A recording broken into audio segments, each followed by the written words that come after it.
Good afternoon, everyone. Manchester United versus Bournemouth pre-match build-up. Welcome to the game. We go 6 points off the top four if we beat Bournemouth today, Shreyas, and only 2 points behind Manchester City. If there's even a chance we can get Champions League football, despite having such a poor season, you've got to win games like today. So let's see what the starting 11 is, and then I can get your analysis on it. So we have Andre Onana in goal, given, right? We all kind of expected that. Mazraoui, Maguire, and Lissandro as your back three. So no Delay, no Lenny Yoro, and Licha retains his place despite a pretty poor performance against Spurs. Your midfield four with the wing backs is Dalot, Mainu, Ugarte, and Malacia. So Malacia comes back into the side, and Mainu, Ugarte keep that partnership. And then the front three, interestingly, is Ahmad, Xerxes, and Bruno Fernandes. Does that team fill you with confidence, Shreyas? I think more or less it should, because most of the players, I wouldn't say that the complete 11, but like a majority portion of this team, I expected these players to actually start. I expected Xerxes to get the go ahead in this game. I expected to see the likes of Maguire actually getting into the team as well. And I think the only surprising shouts I would say are probably Martinez and Malacia at the max. But apart from that, I think most of these players are the ones that we would have gone with. Yeah. Especially in the attack. And I'm glad to see Bruno and Ahmad actually starting in the attacks more often now. Consistency is what we said, didn't it? Yeah. I think literally on the power ranking show that we did. Having Ahmad and Bruno up tops, I'm a fan of that. Let's go from back to front now. So obviously in the back line, Bayern came in against Spurs on Thursday night, did not do himself any favours whatsoever, made 2 mistakes. You're hoping Onana doesn't take a leaf out of his book, innit? Because recently he's been a little bit shaky. Yeah, he has been, but I think at least for this season, till the remainder of this season, we've got to back both of these guys as much as we possibly can, because even if a radical decision is made, I'm not sure it will be or whether it needs to be taken, but if it does get made, till that time we do need these guys to be at their very best. And I think Onana at his very best can do a brilliant job for us. It's just, I think at times he just sleeps. He's just caught napping at times. He just doesn't see the intensity, or I think the possible vulnerability of a shot when it's coming in. He kind of takes it casually you could say in a couple of moments, and then it ends up going in. But barring that, most of his elements as a goalkeeper are top notch. So I hope that he can come out from it. We can see the Onana that we've seen since the start of the season up until that Forest game. Barring that, if you look at the backline, Mazraoui, Maguire, and Martinez, 2 of those guys I'm very happy with. The Martinez, I'm still on the fence with, because he really didn't have a good game against Spurs, and he's just looked off it this season. Like on the ball, like on the ball, when he's on the ball and moving the ball about, he still looks good. Like trying to play out from the press, trying to play out from the back. He's still been all right in those departments. It's his tackling, it's his ground duels, and his defensive prowess at times that gets me a bit shaky. That he's not that Lisandro Martinez that from his first season, or even in the stints during his second season. That sharpness isn't there when he's making his moves. Midfield, I think most of us expected this midfield pivot in Mino and Ugarte. We'll get onto the midfield in a minute. I just want to just stay on Lissandro for a second, because I feel like it's one of those as well where there's not many replacements. I mean, I know Mazraoui has played there before, but then Mazraoui's played it right. It feels like Mazraoui's being used everywhere, isn't it? He's being used as a wing back, right central back, left central back. Obviously, he's played as a 10 under Ten Hag, famously. But again, he's someone who probably needs resting himself, and he's starting after Thursday night when he looked like he was injured. So that's what I'm worried about. Like the fact that you could get a situation where obviously Maz seemed very tired against Spurs. You got Lissandro isn't great at defending wide channels. I think Maguire's solid as a central centre-back. But given the way Bournemouth play with Kluivert, Semenyo, very high, intense attacking football, is that not a worry for today's game? It could be. And they've also got a striker in Evanilson who's very physical, who knows how... Yeah. So I think Maguire as a centerpiece works if you just look at it from a striker orientation, that if you want to tackle Evanilson, Maguire is a very competent centre back to have to counter him. But yes, when you mention the likes of Semenyo, Kluivert, they are tricky players. And Lisandro has been struggling. I hope to see someone like Delict or Lenny Yoro in this one, but Delict is ill and is out for right now, and I would say not the right timing, because he was genuinely someone who was just looking better and better every single Yeah. week in that back line. Mm. So a bit abrupt for us with So would Delict. you Euro, would you have gone with Euro or Delit, sorry, in that back line? What changes would you have made today I in would the have back line? gone with Euro and Delict both in this You and back line, Delit, yeah. because I Euro, think I probably would have gone with as well. To be yeah, fair, because I think if you want to more than Kluivert, I would say if you want to counter someone like Semenyo, I think Lenny Yoro is someone who can do that job very well, because he's very quick at his feet and he anticipates the opposition attackers very well. Like, he's able to guess it out very well. He's very precise in his tackling. So most of it, I think Euro would have been a very good addition in this yeah. game. And if Delict would have been there to help him out as well, it would have been very good, because I think Maguire, Delict, and Lenny Euro work quite well as a back three. Yeah, I agree. I like Euro in that area, but again, we did also talk about patience and slow build up with him in it, Yeah, so I get that side of it as well. We'll get onto the midfield, sorry, in a moment, because I do want to discuss that partnership. But the wing backs, this is one that's still up for debate in it, in terms of who should play there, really, because we did really like Ahmad there, but then it's like Ahmad plays really well in that front three. So again, you kind of need two Mazraouis, two Ahmads. We haven't really found a solid spot for either of these places. But I'm trying to remember the last time Dalot played right wing back. It was in a game recently, I'm sure. I don't know if it was Arsenal or Forest. One of them. He one went of right those wing back. games. One of those games. Yeah. Definitely was. And then you got a natural left-footed in Malacia as well. How do you feel about those two coming back in? Because obviously Malacia's not played for a couple of games now. He's coming back in. Expect another kind of step up from him now. Obviously coming back from a big injury. Yeah, it is. And look, I think for most parts that I've seen Malasia, he's looked all right. It's not looked like that he's been terrible, especially for someone coming after like 500 to 550 days back into Yeah. football. Yeah. I think he's looked all right. If you have to, and you have to take that injury into regard as well. It's going to take him time to get back to that level which he was when he first came into United.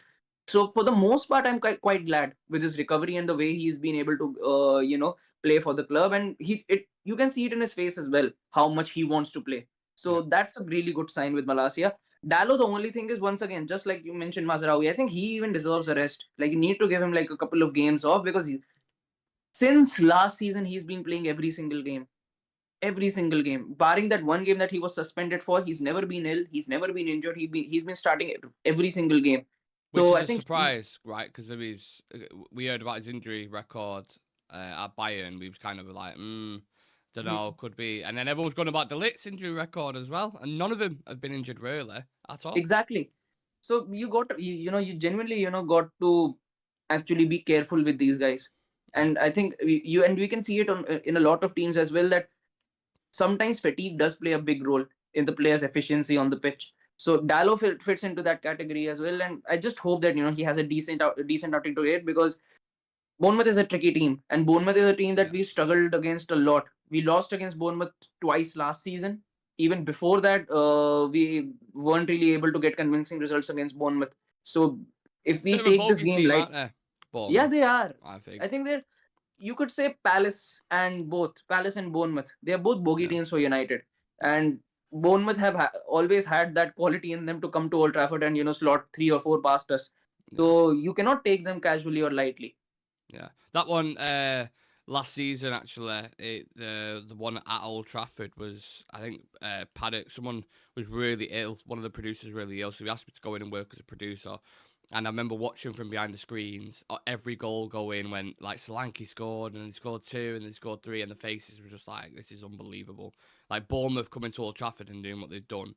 With all due respect, like it's kind of, it was a big shock, and that was obviously one of many when you compare it to last season. But I don't know. I feel like Bournemouth are a very good side. I've watched them quite a few times before. They've beat Spurs. They've beat Wolves recently. Like they've beat quite a few teams, and looked really good doing it as well. So I'm not worried about it, but I am a bit like, let's see where we're at. Because it's a test. When we talk about them being not too far behind Man City, I know Man City have been dreadful recently. Yeah. But they're still right up there at the top of the table, so it's going to be a difficult game. Yeah, somehow they're still sixth. Exactly. Andy Williams saying have to win today with the rotation. Last game, no excuses. Sam saying 3 points takes us into the top 5. Madness. Should we be critical of Amorim if he keeps playing Bruno and Dalot because they are his fellow countrymen? I don't think it's a nation thing. I don't think it's a country thing. And no. They play him with because they're Dalot, you can available. still say, with Dalot, you might say that, he's not playing well and he's still playing the guy. But to be very honest with you, who else can he play? There are not really a lot of options for us to play. And I think Bruno's looked a lot better under Amorim. I would genuinely say that. I think he's looked a lot better than he did under Ten Hag. Yeah. A big 3 points needed today, everyone. That's from UTFR. Punch Paint. Wow, I have not seen Punch Paint in a hot minute. Unless he's just stopped me in commenting. He's saying, big up Nick and Shreyas, absolute legends. Let's shut down their counter-attacks at midfield, take smart yellows, and I'm feeling dangerous with Garner coming off the bench. Let's eat cherry pie, 3 points. I love that. Good balance in that team. It's not a country thing, it's a fact they're available. Yeah, I agree. I agree with that. So the midfield then, we've mentioned this numerous times, that it feels like Kobe and Ugarte is the partnership to build on for the next kind of 4 to 5 years, which is pretty exciting, isn't it? Yeah, it is. Both of them have been looking very good. When you look at Menu as well, Menu is probably one of the biggest talents that we've got coming through the academy in quite some time. You look at Ugarte, he's blessed with talent. And I think the fact that he's an Uruguayan and playing through the Uruguayan league as well, which is a very physical league, it helps in his favor when you come to the Premier League to match up with the intensity. And both of them, they're able to complement each other very well. And Ugarte, the way he's able to recover the ball, then when he passes it alongside to Menu's got the technical ability to drive the ball through the midfield and connect it with the attack. So you've got a very competent partnership with Menu and Ugarte, and both of them being really young, it's a partnership that can go well for like at least 7 to 8 seasons if you're able to protect them. It's mad, isn't it? Because it just shows how much a manager can change something. Because the midfield under Eric Ten Hag, it started non-existent, reverting back to what he did in his first season, didn't it? He started playing Casemiro, Eriksen, and Bruno again, and you just look at the legs or the lack of legs in that midfield. It never filled you with confidence. But I look at Main. I think Mainu's really developing in this role now. He is. Yeah. It is a new system. It's probably the first time. I know he's gone with Southgate, and obviously he's played different systems with England before. But he's very raw to it. You have some players like Danny Olmo, for example, who's probably played multiple systems, 5, 6, 7. Mainu's only this is like his second or third one that he's trying to integrate in and trying to get used to. I like the more I see him in this role, the more I'm like he's starting to develop in it. And Ugarte alongside him, it's the perfect blend because he puts fires out. And Mainu's quite solid in possession. The reason why I don't like Bruno Fernandes dropping into there is because he will give silly passes away, or he will start to press a little bit like a headless chicken. Mainu's much more measured, isn't it? Yeah, because look, that is a part of Bruno's game. And one of the things about it is if you take that part away from Bruno's game, that killer ability of his game is completely gone. Like that unpredictableness of his passing is something that can work, that actually works to our favor in certain occasions. And if he plays that, if he plays in that mold as a 10, can work for us really well. But as a 6, can cause a lot of counter attacks. So I think Mino is much more disciplined in that position. Yeah, agreed. And then we dive into the front three, Shreyas, which I thought Xerxes would start when we did the preview. I just had a feeling that he would. Bruno and Ahmad was another one that's kind of they're two. Out of all of them, you probably say them two now, they should be starting the majority of games in that front three, shouldn't they? Not Xerxes, but Ahmad and Bruno. Yeah, they should be. And look, both of them have looked really well in those 10 positions. Ahmad and Bruno, both of them have been looking really good. I think once we are able to notch down that striker position as well, whoever is able to, get going, whether it's Xerxes or whether it's even Højlund, I don't care who of them gets going. But the moment they do, I just want to see some consistency and fluidity in that attack, because I can see it with Ahmad, I can see it with Bruno as well, with the way they try to interlink with the 1-2s. It looks very good, but when it gets into the box, that's where the problems start to happen for us. Midfield looks very good. Defensively as well, we've looked a lot better. Passing wise, I would say we look much more competent as a team while we're trying to build out the play, or when we're trying to pass out the back, or actually, fend off counter attacks or counter pressures from opposition teams. It's looked much better than I've ever seen at United in quite some time. So as a whole, I just think that once we're able to sort out that attack, it's going to look a lot better, because even now we're able to like score 2 goals or 3 goals. Once this system actually gets going, once the attack actually is able to solidify a lot more, we're going to be a very difficult team to stop. Is there enough pace in that forward line? Because that's one thing I look at, and I'm like, I know Bruno was getting into areas, but I think that's because Spurs were, they always are quite naive going forward and leave a lot of space. Ahmad's the quickest one out of the three, but Xerxes is quite slow. Bruno's not the quickest, almost physical. Yeah. Is any worry there? Yeah, I mean, if you look at it profile wise, Bruno plays pretty much like a playmaker or a classic 10 Yeah, in that system. So you don't even expect him to be making runs into the box. You yeah, expect him to be the one who delivers those balls for yeah, people to actually catch on to. So Bruno, I don't really have that much of a problem, because it is actually needed to have that sort of profile. One profile of that player needs to be in that front three for it to work. Ahmad is quick, and Ahmad shifts his play style in mid game. Sometimes he plays like a shadow striker. mm, Sometimes he plays like a playmaker who tries to drag the ball out wide, helps in creating spaces for people to move into.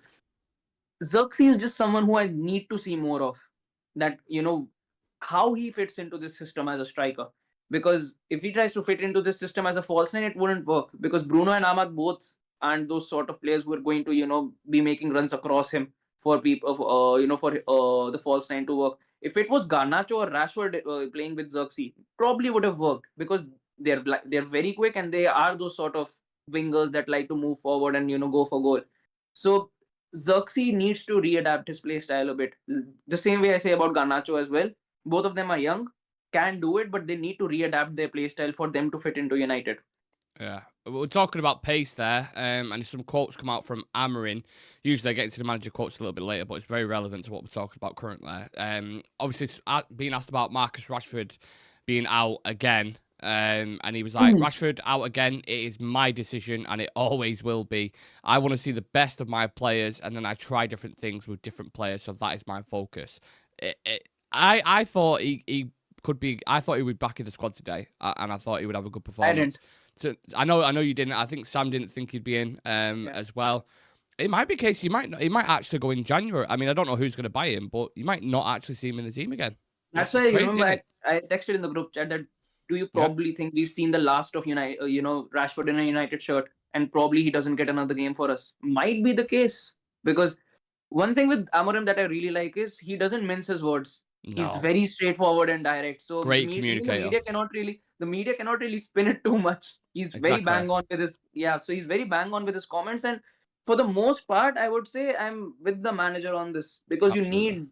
you need your levels to be at the very highest when you're playing in this team. So, Yeah. and if you want to maintain that sort of discipline through the team, you must have a team where every single player is able to follow that sort of dedication and discipline. Yeah. Gary Neville's been speaking about this as well. He says Rashford's absence isn't really a surprise anymore. It's something of the norm. You leave him out for 3 matches on the bounce, something's really going wrong or has gone wrong. It's not looking great for both Marcus Rashford's future at the club or Man United keeping him. I suspect it's getting to the point in the journey where it's inevitable ending. Yeah, look, it's.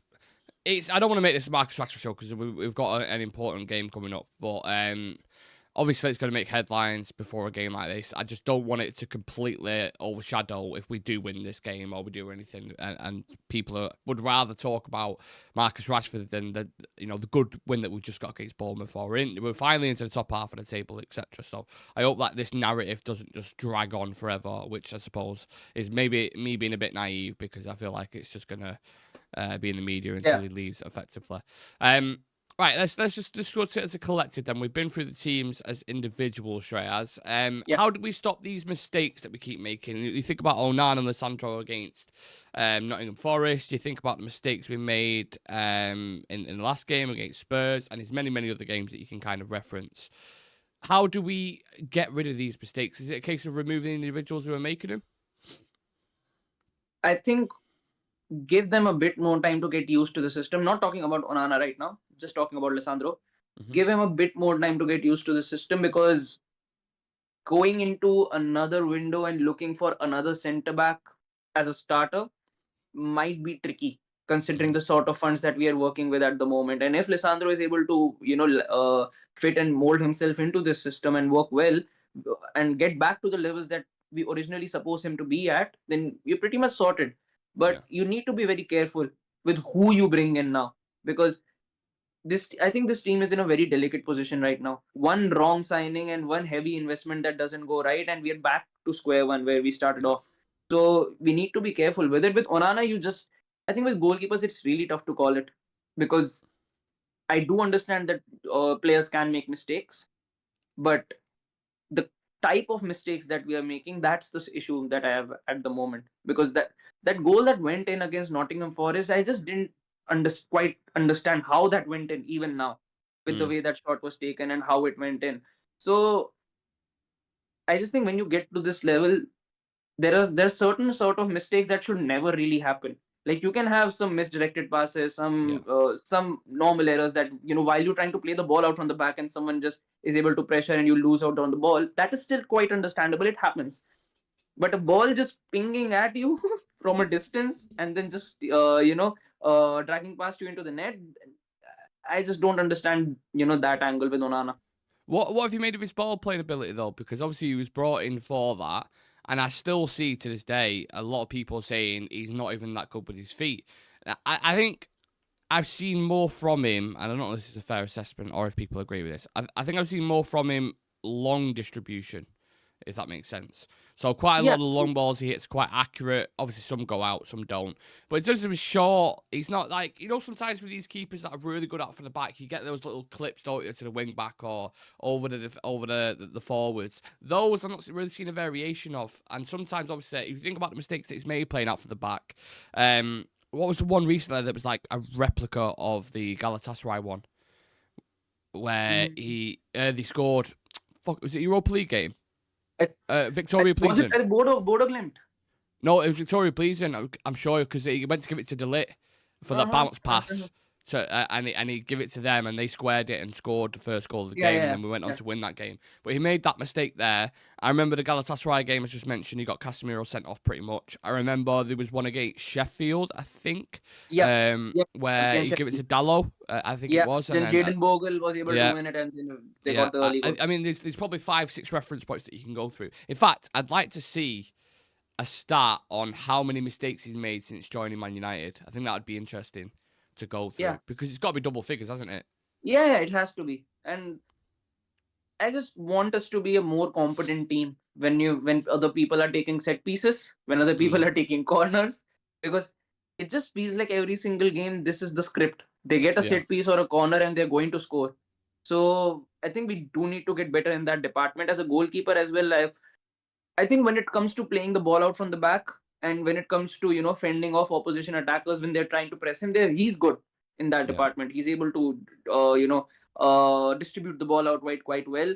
When it comes to pinging the ball alongside to Garnacho when he was playing there, and Rashford, he was doing that job quite well. But yes, when it comes to interlinking play at the back, I think after last season, even he's being a lot conservative, because he knows that if he takes as major of a risk, and even if there's like 1-2% of a chance that the opposition can score a goal, it's better not to go with that, because with the way this team has been playing, it needs to right now build itself from the foundation. So the lesser risks you take, it's the better for us.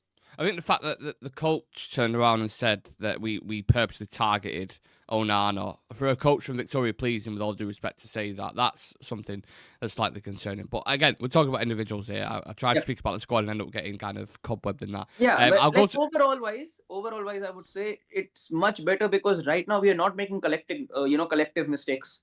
Yeah. The goals that we are conceding right now is because of individual mistakes. Yeah. So, and under Ten Hag, it used to be collective mistakes because none of our players actually knew what they had to do in certain areas, and you could see that confusion on the pitch. Was a prime example of that. Casemiro, I don't know where to go, give it away, and then it leads to a shot. Lindelof should have gets the block in and kind of missteps it, and then Onana does some weird save and they end up scoring. Exactly. Collective. Yeah. So it's much better. Like, if I have to compare it, the team looks much better. The team looks much more directed under Amorim. I think it's just going to take some more time, and I think once we have fully fit players, in reference to Lenny Yoro, who he can start for us week in and week out. De Ligt is back into that team as well. I think we'll look much better defensively. Yeah. Right. back to the comments. Something brewing in the midfield. Get Quenda on the right and a top left mid, and we're on the right track. I'll tell you what, I bet Amorim can't fucking wait for the transfer window, honestly.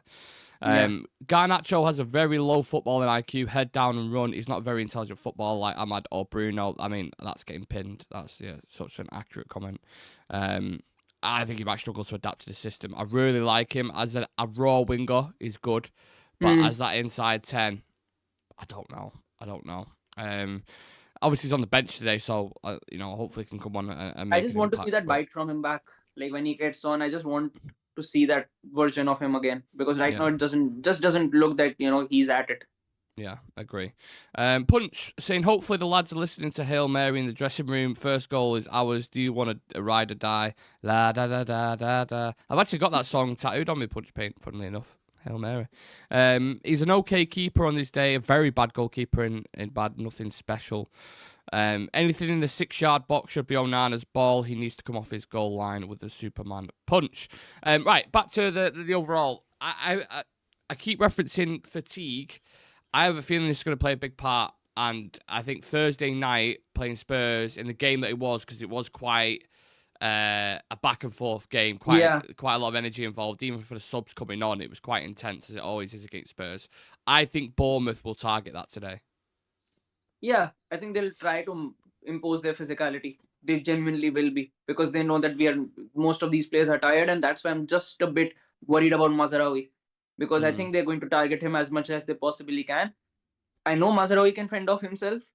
He's much more than competent enough, but fatigue does come into play. I hope that United can get an early goal and we can cruise into the second half with the lead, so that at least we can take Mazraoui off in the 55th or 60th minute, because we cannot risk an injury to him.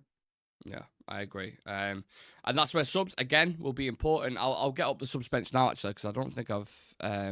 Sure. I'm not seeing it, but I can kind of imagine who's going to be on there in my mind. But we have Bayern, Rasmus Højlund, Eriksson, Yoro, Garnacho, Casemiro, Anthony Evans, and Toby Collier featuring on the bench. Collier's back? Yeah, he's back. Yeah, and again, hearing a load of people raving about him. The metrics that he's putting up are similar in terms of running stats, are very similar to Bruno Fernandes. Yeah, I've seen bits like that. So obviously it's more than just that. He's not just a runner, but I think it'll be interesting to see how he gets on under Amorim as well, because he was someone who's been slightly pushed under Erik ten Hag. So that'd be very interesting. Why do we have such a bad record against Bournemouth, Shreyas?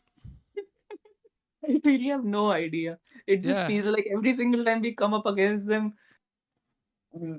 the momentum just completely shifts, and it doesn't even matter whether we're playing them home or whether we're playing them away.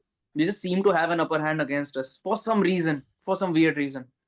Yeah, it's weird, because when you're travelling down there, it's like, I understand it a little bit. You've got a 5-hour drive or whatever it is. I don't know if they get the train or a coach, but typically when they go to a Brighton or Bournemouth, they get the coach. It's 5 hours, sometimes an early kickoff.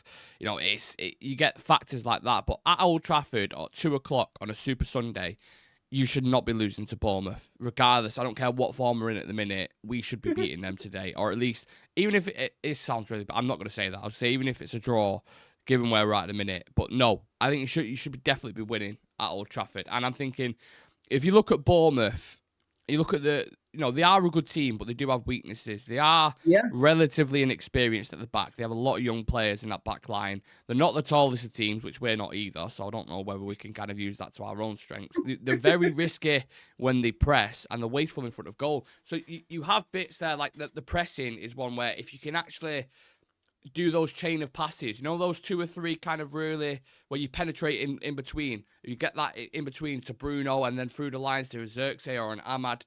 I think that's where we can hurt them today. Yeah, we can. I think that's an area where we could target them and once again get the early goal. If you're able to get the early goal against them, things will open up, and probably that's when we can probably hurt them a lot more.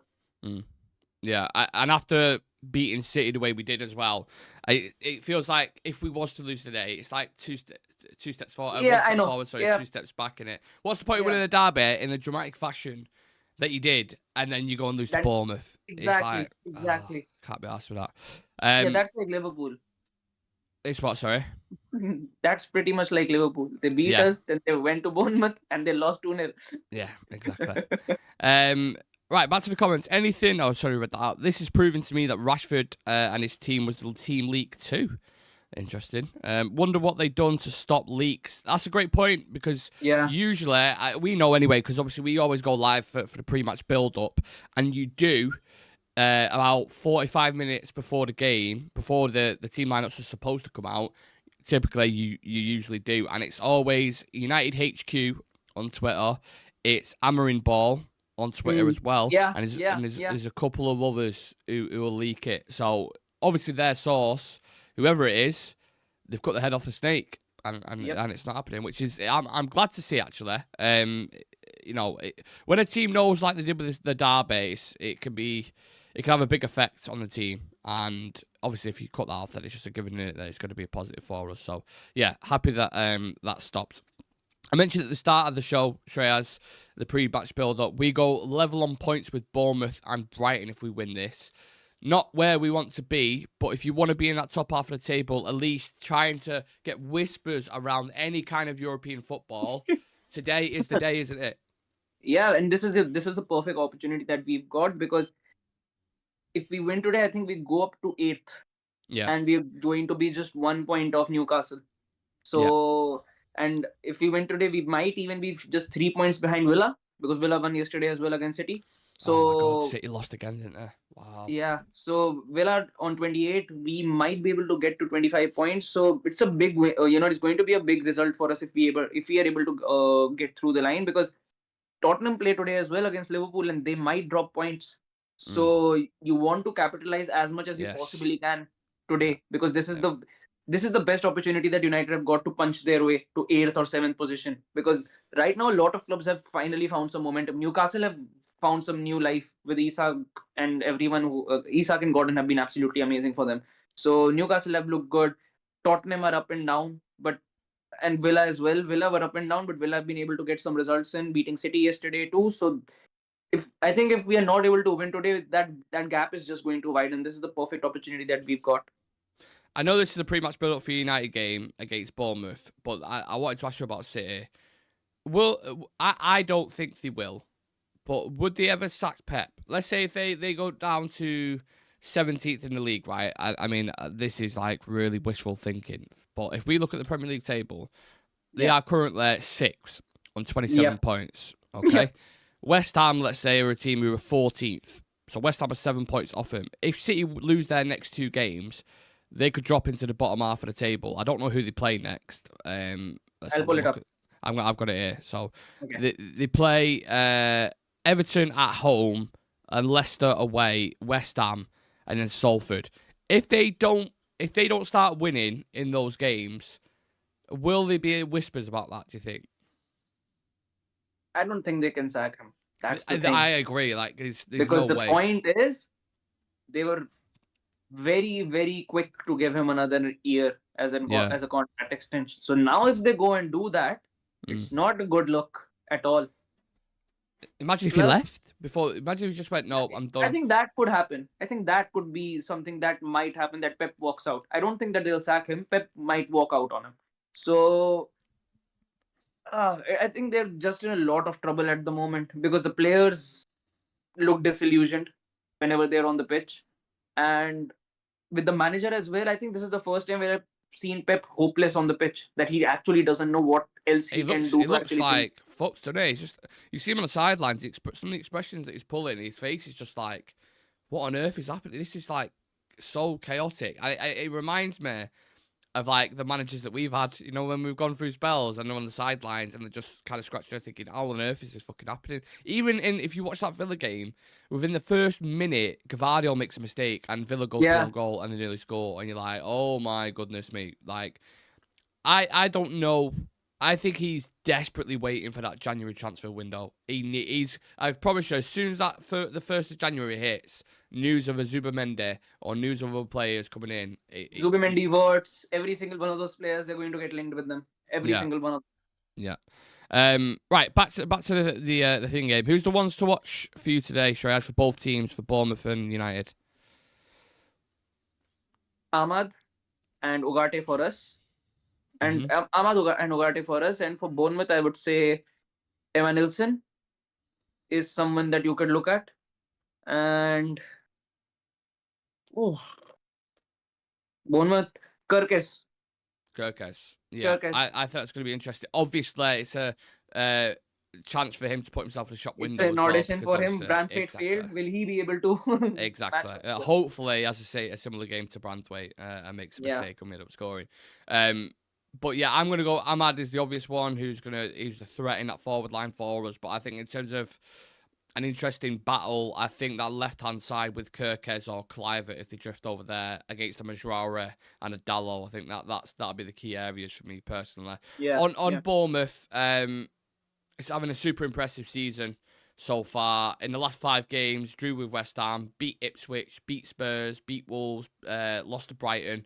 So they are a bit of a mixed bag, but they're starting to get some consistency now. Where do you think they can actually finish? And will they finish? Who will finish higher, United or Bournemouth? I can't even answer that question. Go on, genuinely right now, how do you feel? Do you feel like Bournemouth could finish above us? They could. Mm. They could. They've got a good shot because it's not that they're only picking up results against the weaker teams or the teams in the lower half of the table. They've been troubling teams that are up ahead of them, Beat and City, not in Spurs. and not even in a way where you would say it's a fluke victory. Like they've No. genuinely been playing very good football. So it's not out of the realms of possibility that Bournemouth, like by the time the season ends, Bournemouth are in 7th or 6th place. I could say the same for Fulham as well. Fulham have been playing so well this season. Even they might end up in one of those top 8 positions. It's a very competitive league, and if this keeps on the way it is going at Man City at the moment, maybe they are not even able to make the cut for European football.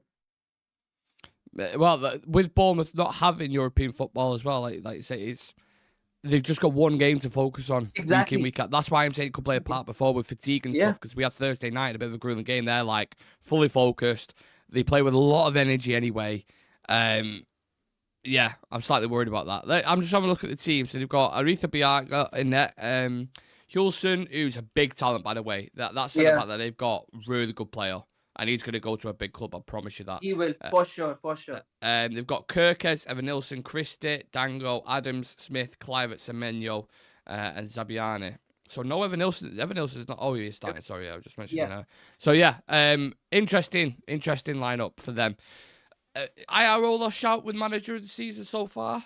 Should he be at least in the conversation, do you think? He could be. I think you would have to put these guys in the conversation because once again, these guys have been competing with the very best of the best. Yeah.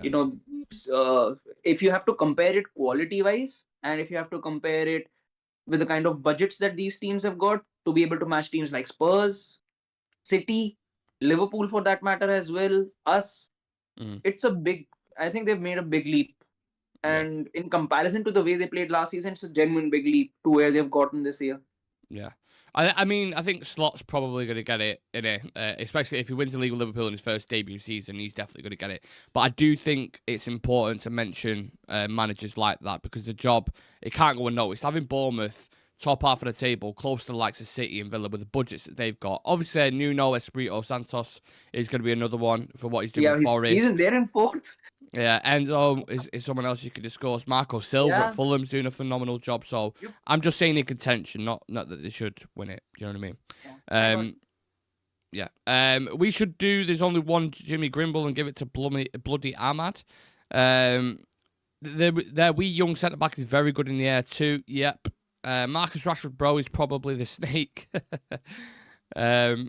Speculation there, of course, but I take your point. Right, let's do the betting slip then, Shreyas. Yeah. What do you think is going to happen? Give me 4 things that's going to happen in this game for you. So it could be yellow card, anything. Go for it. Betting wise, it's been a hard week. I mean, last night I didn't expect any of these results, so the Prem predictions didn't really play in my favor this time. But I think Lisandro to get a yellow for sure. Considering the kind of players that they brought out, Lisandro will definitely get a yellow in this one. Apart from that, I can see a penalty in this game. I think there will be a lot of fight in this one. So I can see a penalty happening in this game and Bournemouth to score off a corner. Off a corner. Interesting. What was I looking Like at genuine, before? I would say out of all the possibilities I listed, that is the one that will surely happen. Mm. I might go a bit bold on this one. So I will go. I'll go Xerxes to score or assist. Okay. I'll go Mazraoui yellow card. Mm. Both teams to score.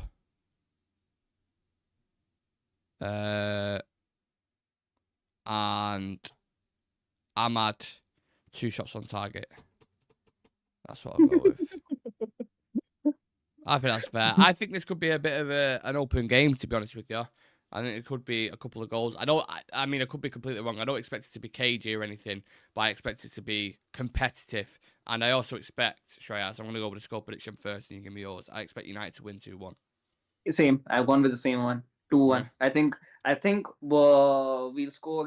I think Bournemouth will score first. I do see them scoring first. I think we'll grow into the game and then beat them 2-1. Yeah, I could just see that, definitely. I think a lot of people feel like they're on the same wavelength. There's quite a few people watching, so get your, whether it's a betting slip, 3 things that can happen in this game, and include your score prediction as well. Get them in the comments. And also, if you can, leave a like on the video for us and subscribe to this channel. We are on 9,630 subscribers, so we are 370 off 10k. Can we do it by the new year? We've got 9 days to do it. Yeah. Which would be amazing. I mean, to open the new year hitting 10k would be incredible. So I'm trying to do the math off the top of my head now. 370. We practically need 40, 45 subscribers a day. So I believe in your math, but let me just double check it. Divided by, what did I say, 12 days? No. 9 days. 9 days divided by 9. Oh, right, no, just give it me the answer, man. Let me get a calculator. I know you're probably right, like 40, 45, but I just want to get specific. What we're on, 370 divided by 9. 41 equals point something. 41. So if we get 41 subs a day, which is achievable, especially recently. I mean, we've done 1,500 subs, I think, in the last month. Yeah. So it's definitely achievable. If we do 41 subs a day, we can go into the new year. Quite literally should go into it by hitting 10k, which is, I mean, that's just perfect timing. What a way to start. Every single one who's watching right now, grab hold of 41 people. Yeah. Go into your local shopping centre or, you know, whoever it is and just say, excuse me, mate. And he goes, you know, what are you doing? I'm fucking Christmas shopping or whatever. He goes, I know you're busy in that, but don't worry about that. Have you heard of Real Reds Talk? And they're like, no, what is it? Like, oh, it's a football fan channel. It's United. I'm not a United fan. Do you like football? Yeah. Well, just do it anyway because we need 41, you know, we need 41 subs, etc. Just do it. You know, share. I'm going on vacation. I'm going to get the whole plane to subscribe. Yeah. I'm just going to mind the random people in the street. That's what I'm going to do. Imagine doing that at Old Trafford, just going around and tapping everyone. Because obviously your demographic is perfect there, isn't it? You got 70,000 people, 75,000 people. You can just tap on the shoulder and go, excuse me, mate, have you got YouTube? Subscribe to that. But like, fuck off, mate. Anyway, we're both going with a 2-1 win. We've put our betting slips in there. James saying good luck. I don't know if that's getting the 10k, but I'll take it. Onana yellow, Ugarte yellow, Mainu scores, Ahmad scores, 3-0 United. Bang, bang. I hope so. Xerxes, Malacia, Maguire. Oh, I thought he was going with a goal then. I was like, bloody hell, the odds on that would be absolutely incredible. Z saying I got Billing scoring for Bournemouth from a corner. Oh, 3-1. I think we're winning this game. 4-2, says Lucky Singh. Xerxes, Malacia, Maguire, Euro, yellow cards. Lucky Singh, you're all over the place with these predictions, mate. I don't know what's going on there. And UTFR saying that right wing is a problem. Well, yeah, agreed. All right, then. Let's go and watch the game. I am going to be live. Just me, myself, and I'll do in the post-match review. So it'd be nice to get as many on you as I can so you could be the second and third man. So we can discuss the game in depth and give a proper analytical view on it. And more of a reaction view, should I say. Let's see what we could do to the cherries, shall we? Let's see if we can put them away and get rid of this narrative of it being a bogey team. Yep. Yeah. I don't know if I'm going to have a smile on my face after this or I'd be miserable. You're scared. Yeah. I'm a bit like, ugh. But anyway, Just a quick recap before we head off. That is the starting 11 today. Onana, Maz, Maguire, Lissandro, Dalot, Menu, Ugarte, Malacia, Ahmad, Xerxes, Bruno. Will we get the job done? Let's see what happens, people. Enjoy the game, everyone. Genuinely. Hopefully all your bets and dreams come true. And we will see you for the game. We'll see you after the game for the post-match.